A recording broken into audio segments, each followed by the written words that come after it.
not only a road, it was a way of life, slow and often rough.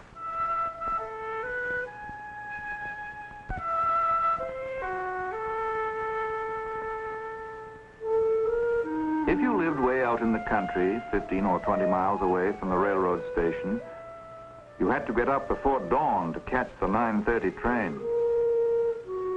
You harnessed up the reliable horse, and for the next 2 hours, the carriage went creaking down the old familiar road while the countryside moved slowly past.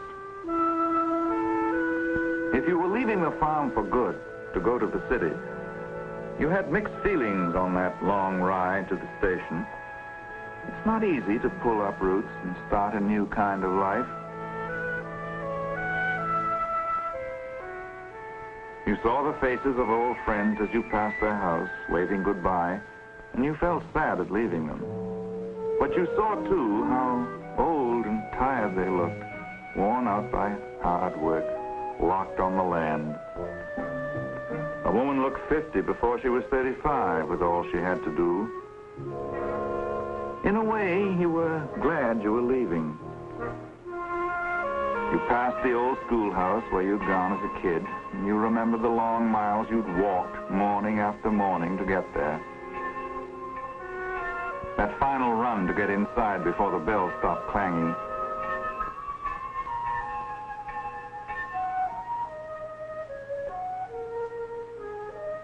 Or perhaps you passed the doctor's buggy drawn up in front of someone's house, and you'd remember the terrible night your mother lay upstairs in the bedroom, sick, and the long hours of waiting for the doctor to come. The roads were bad that night. When he finally arrived, there was nothing he could do anymore. After that, you never saw the doctor's buggy without wondering if he'd gotten there in time. You passed the church, too. But you knew you were not leaving God behind. He would be with you in the uncertain days that lay ahead. Still, there were good times to remember as well as bad, and by the time you reached the station, you wondered if you were making a mistake.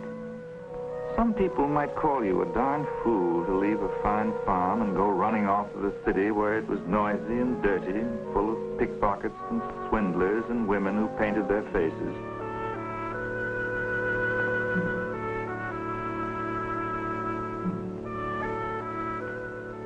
But there were things you wanted to do that couldn't get done on a farm. If you were interested in machinery, for instance, or wanted to tinker with engines that ran on gasoline, the country was no place for you.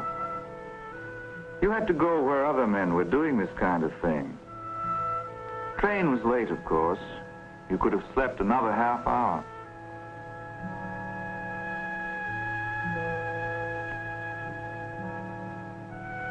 You stood and looked down the empty tracks, waiting.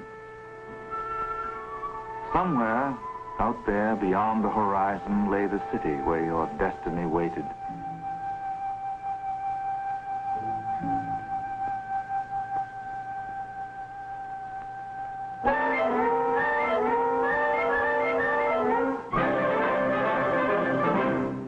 The people who lived in the city stayed in the city.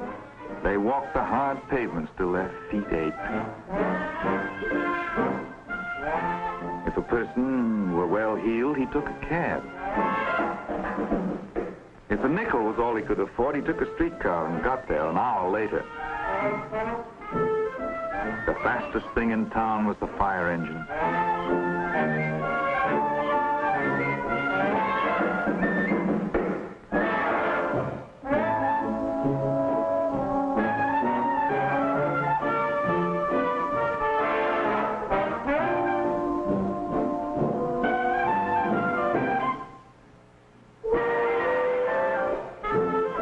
In the good old summertime, the streets got hot as ovens.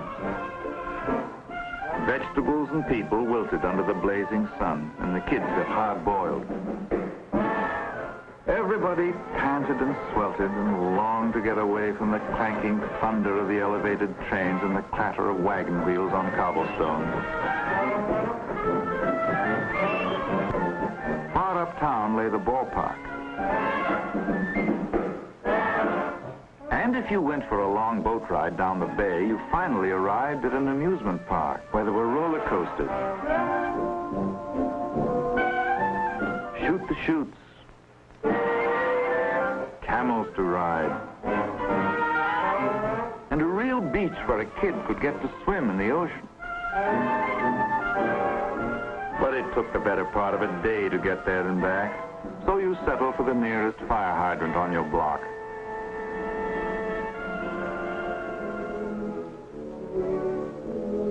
Bicycles were all the rage.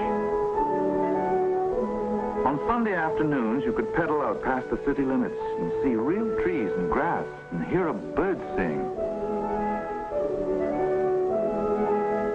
That was fun. As long as your legs held out, you could go wherever you wanted, right up to the end of the road, that is. A few miles out of town, the paving ended, and from then on, bicycling was no pleasure.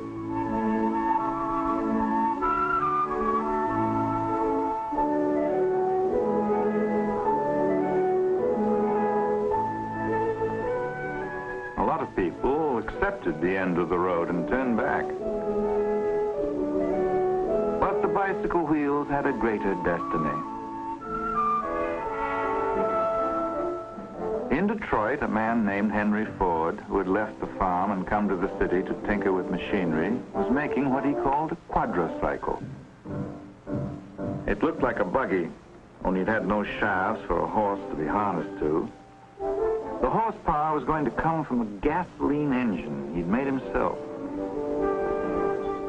He did everything himself, working nights and holding down a daytime job with the Detroit Illuminating Company.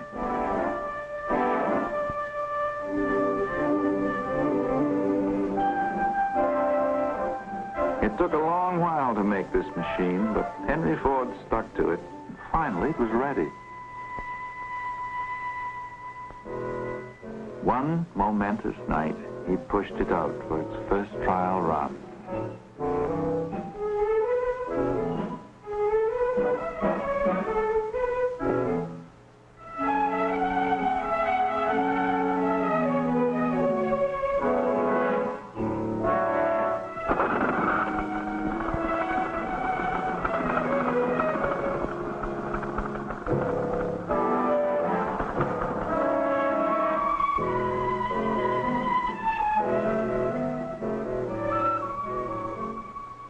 Up and down the dark, empty streets ran the little quadricycle. Past the sleeping houses, ghost-like and unreal, flitted the shape of things to come. If anybody had waked up and looked out the window, he probably would have thought he was still dreaming. That night, history was made. The street was never the same again.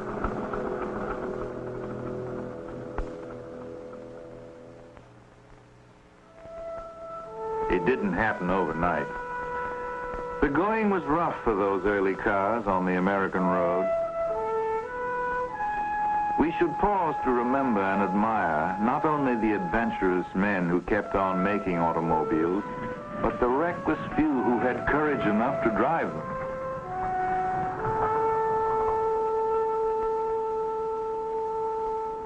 Some people thought that the sail wagon had a more promising future than the automobile.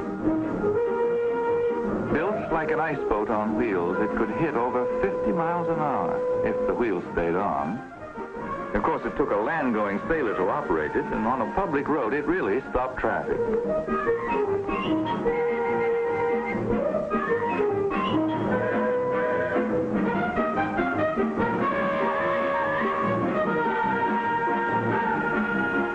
While people were still letting the wind blow them in various directions, men like Henry Ford were putting their faith in the gasoline engine. He built a big one and put it in a racing car called the 999. It was a huge, heavy monster, and it spent most of its time in the shop getting tuned up. Nobody at the time probably realized it, but the 999 had a prophetic look. This was no horseless carriage. It was long and low and powerful, built for speed. In a crude but unmistakable way, it forecast the shape of cars to come. On October 25th, 1902, Barney Oldfield set a world's record in the 999. He drove it a mile a minute, and this phrase ushered in a new era.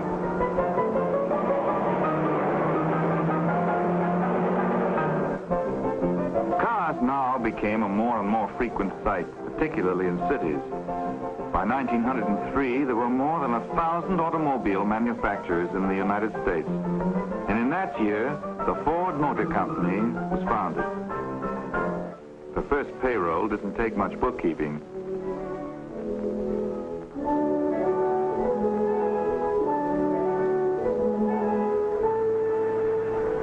The first car of the new little company was called the Model A. It had a 2-cylinder, 8-horsepower engine, and it could go 30 miles an hour. It sold for $850, a lot of money in those days, and its owners were chiefly in the upper brackets.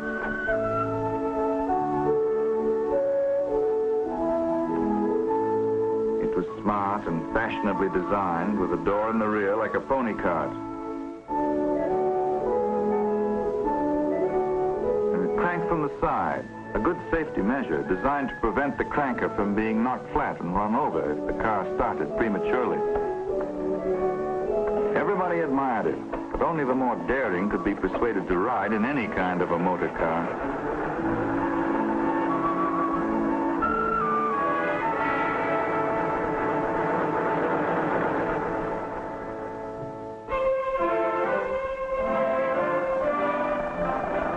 The farmer was a forgotten man during this early period. He saw occasional cars go by on the rough roads, but these strange mechanical contraptions seemed out of place in the country. They were for city people, not for him. He kept on grooming his old reliable horse and waited. And suddenly, one day, it appeared. It was called the Model T. It had a 4-cylinder, 20-horsepower engine and a planetary gear that defied the laws of science. Maybe it didn't look classy, but it could take a beating on rough country roads and still get you there. It was a farmer's car, built by a farmer. There was only one thing wrong with it. It cost $850. Millions of citizens looked at the Model T and licked their chops. There it was, the car of their dreams, but they couldn't afford it. Back in Detroit, Henry Ford wondered how he could bring the price of the Model T down to where everybody could buy it. He figured that the more cars he made and sold, the cheaper he could sell each one. And he went to work on this idea. In those days, each car was built from the frame up on stationary wooden horses. There was a different crew for each car, and the same crew stayed on a car until it was finished. That meant duplication of effort and a lot of time wasted. So they tried moving the men from car to car. Each man had a special job to do, and as soon as he finished it, he moved on to the next car and did the same thing there. That was better, but it still took 12.5 hours to assemble each Model T.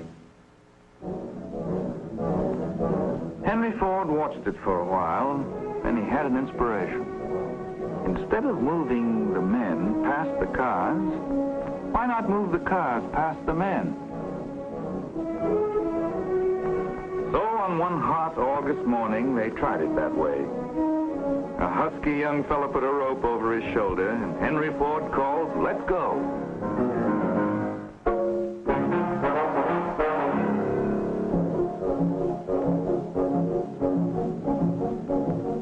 And at that very moment, as the workmen began to fasten the parts onto the slowly moving car, the assembly line was born. A technique that was to revolutionize mass production all over the world.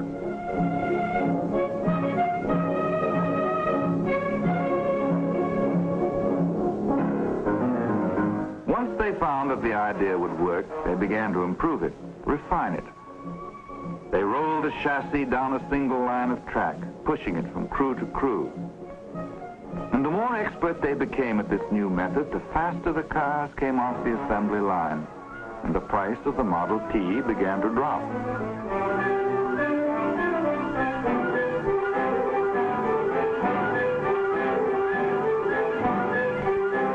They tried the same idea on all the various parts of the car and created what were called sub-assemblies. Each man on the line became a specialist. He did one thing, and he did it perfectly, and passed the work along to the next man. Minute by minute, production was winning the battle against wasted time and wasted effort. Parts were fed to the workmen by gravity slides so they wouldn't have to stop and wait for new parts. Then they put the parts on moving conveyor belts. This was a great step forward because now they could regulate the flow of work and keep it moving at a constant rate of speed.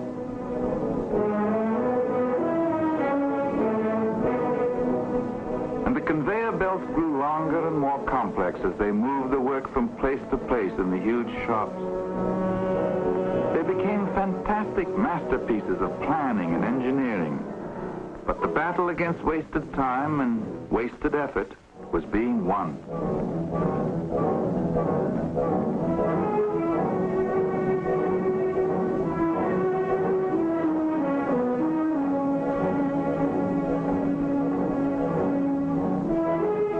The cars began coming off the assembly line at the rate of 1 every 40 seconds. And what Henry Ford had foreseen happened.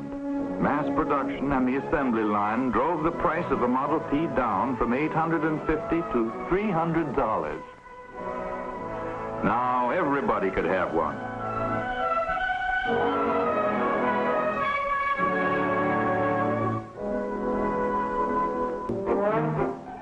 What a wonderful feeling it was to own your own car. The Sunday afternoon drive became a national pastime.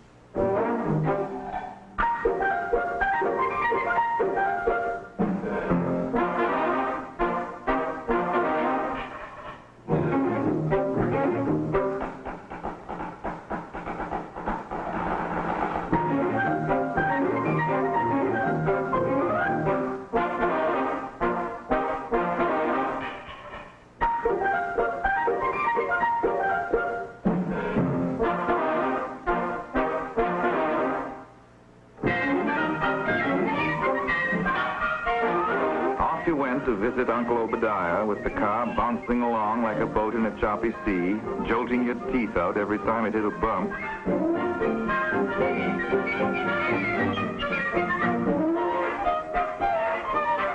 Mom would keep saying, "Papa, don't drive so fast."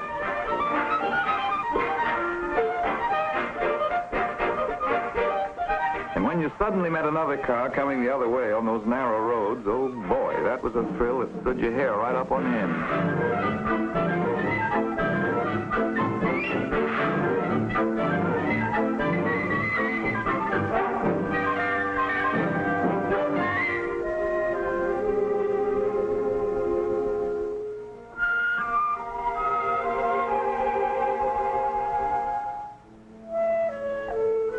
At first, just being able to drive a car was enough, but pretty soon the novelty wore off and people began to get angry at the bad roads.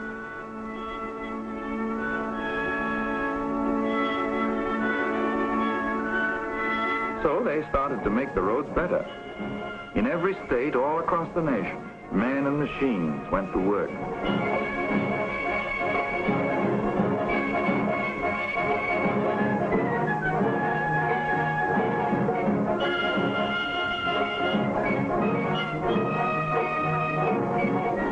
The rutted mud gave place to smooth ribbons of pavement, wide enough for two cars to pass each other. And the roads became longer. They pushed out in every direction.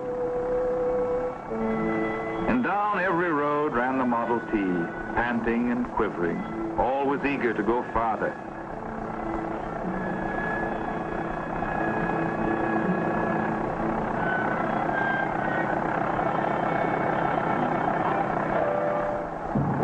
Interesting thing began to happen. People from the cities began riding out into the country, and people from the farms began going to the city, and whole sections of the population began to get acquainted with each other for the first time. No road maps in those days.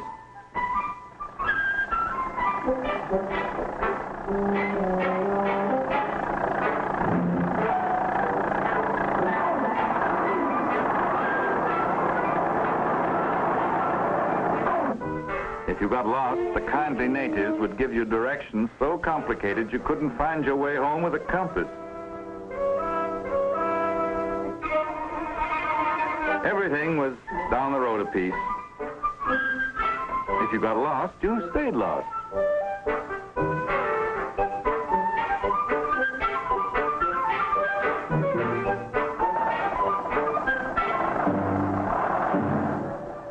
Everywhere you looked, you saw the Model T. It became a part of the American scene. It took the housewife to market.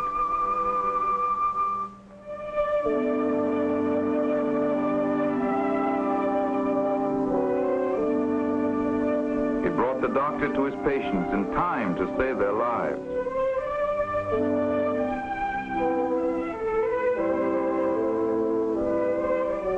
It saved time and speeded up business.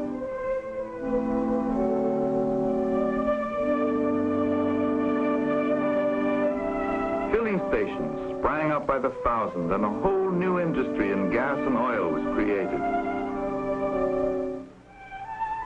Not only did it save time, it gave the average citizen a wonderful new way to spend the time he saved.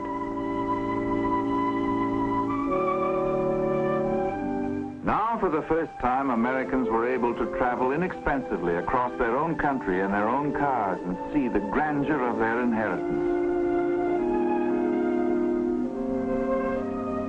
They could visit the great national parks which had been created for the people, but which so few people had ever had an opportunity to see.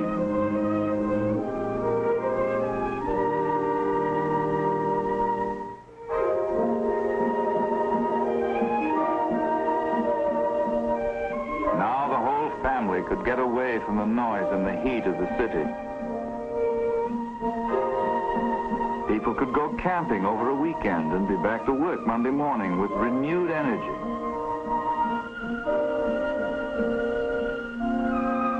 They could go to the mountains, or if they preferred the beach, the faithful Tin Lizzie would carry them to the sea's edge.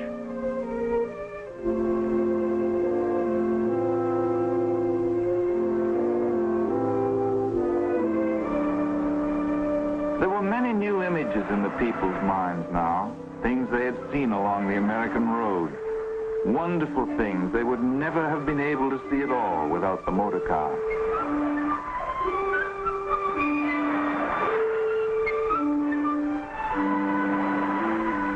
There was a new look in people's faces, a look of discovery and wonderment and pleasure. A new world had been opened up for them.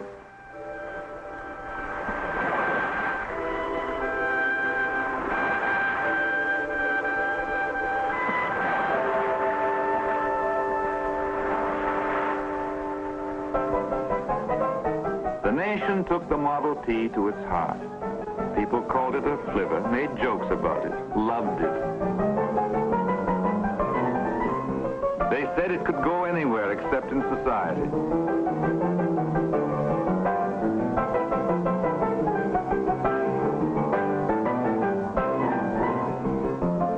Hollywood comedians had a field day with it.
the symbol of an industrial revolution.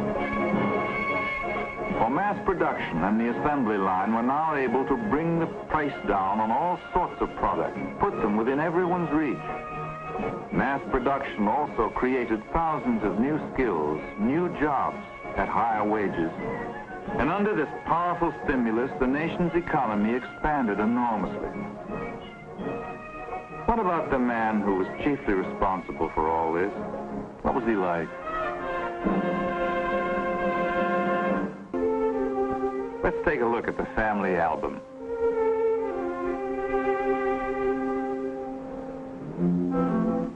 Here he is at his home, Fairlane.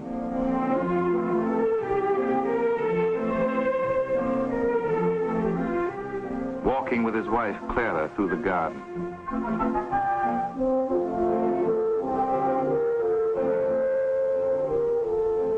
Laughing with a friend over a cartoon of himself. On the ice-covered pond with his grandchildren.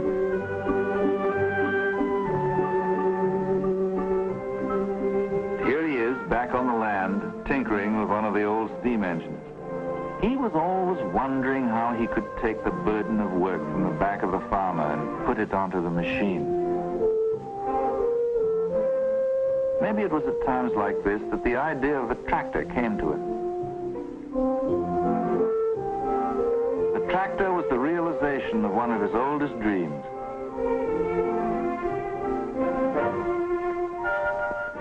Here he is in his office, having a conference. The man whose $5 day startled the industrial world. This is a family scene. Son Edsel starting out with some friends on a transcontinental trip, getting a big send-off. A drive like this was quite an adventure in those days.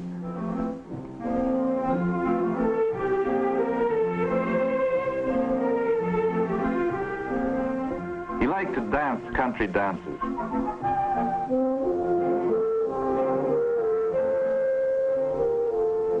A grandchild, Henry Ford II. Showing his grandchild a baby bird with Mrs. Edsel Ford watching.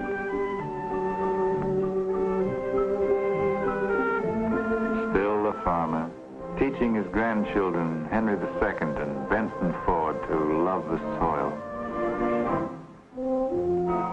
On anniversaries and other state occasions, he'd get out the old quadricycle and drive it round Fairlane with his wife, Clara. What memories it must have brought back.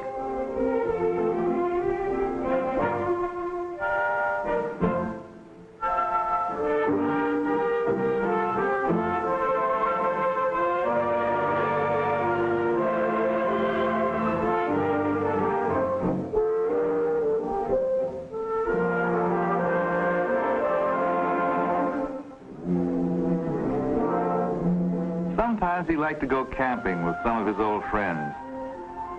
The bearded man is John Burroughs, the naturalist. On the right is Harvey Firestone.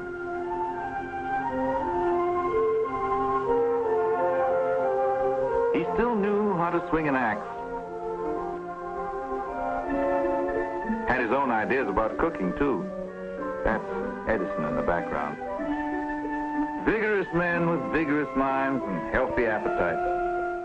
They used to have a saying, you can take the boy out of the country, but you can't take the country out of the boy. Whatever he did, Henry Ford always kept a certain rustic simplicity, a rugged quality that nothing could alter or soften.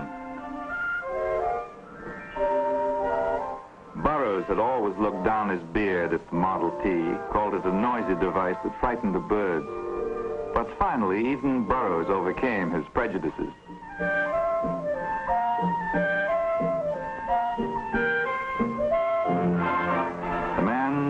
The legend. These are men whose ideas changed our way of life and made it better.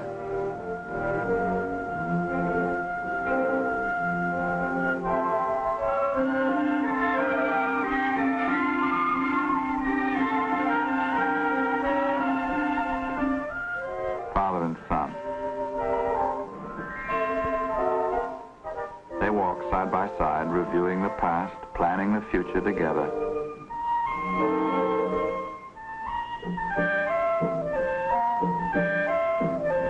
How quickly it all had happened. In less than 25 years, Henry Ford. He personified the American credo of individualism and freedom of enterprise. He will long be remembered. As the American road became better, the cars that drove along it began to change. They became larger, heavier, lower, and longer. The highway had become an extension of the city street, and people began to demand boulevard comfort and luxury in their transportation. Balloon tires and shock absorbers took the roughness out of driving. Interiors were the Ritz. Some even had a crystal vase to hold a single elegant flower.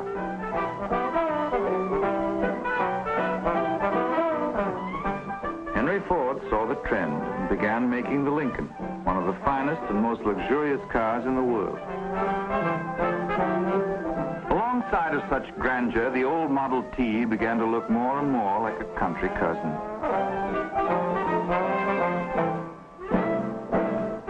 The times had changed, and the car that had changed them was no longer needed.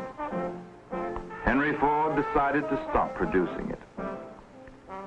In May 1927, the 15 millionth Model T came out of the plant. And the assembly line closed down forever on the world's most famous car.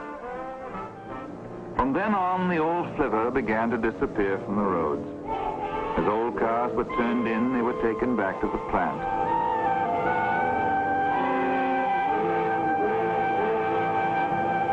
There they were scrapped. Their steel was salvaged for use in the new models.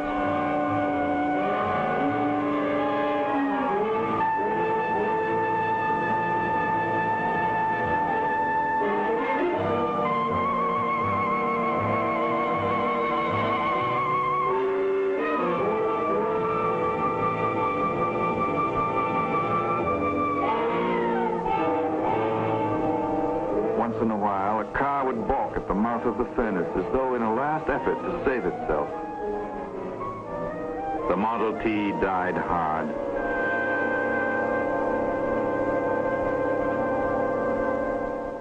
Although the Model T began to fade from the American scene, the impetus and the new direction it gave to our way of life did not stop there. It gathered momentum that carried us through the gay 20s.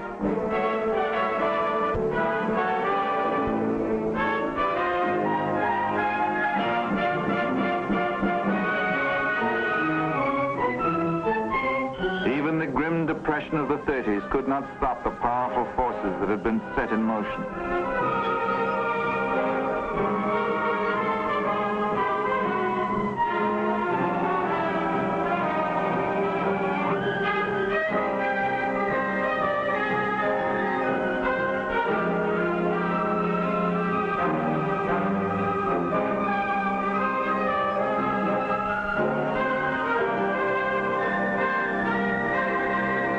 Lessons learned from the assembly line and mass production helped us to win a long and terrible war.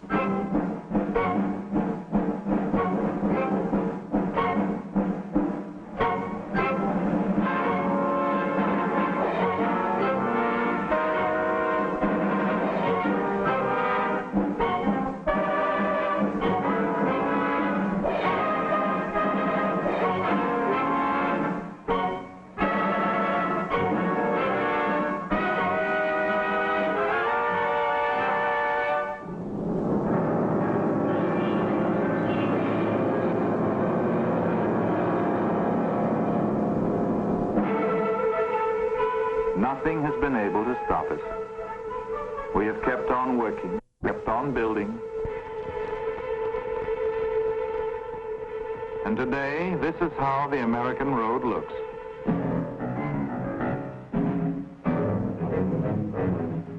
The whole nation has become swift and mobile, flowing along over a great network of highways more than 3 million miles long and constantly growing. The American road has lifted itself high above the muddy ruts of 50 years ago.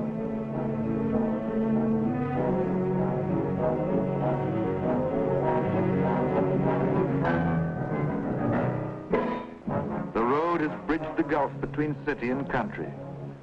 Their ways of life have mingled, and both share the fruits of progress equally. Machines have taken the burden of work from the back of the farmer. No longer do the women on the farms grow old before their time.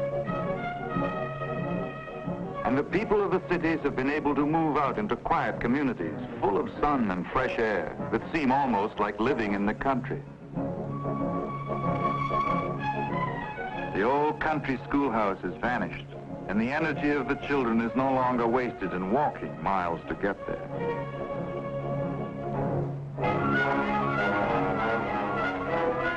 The worker of today no longer has to live close to the plant that employs him.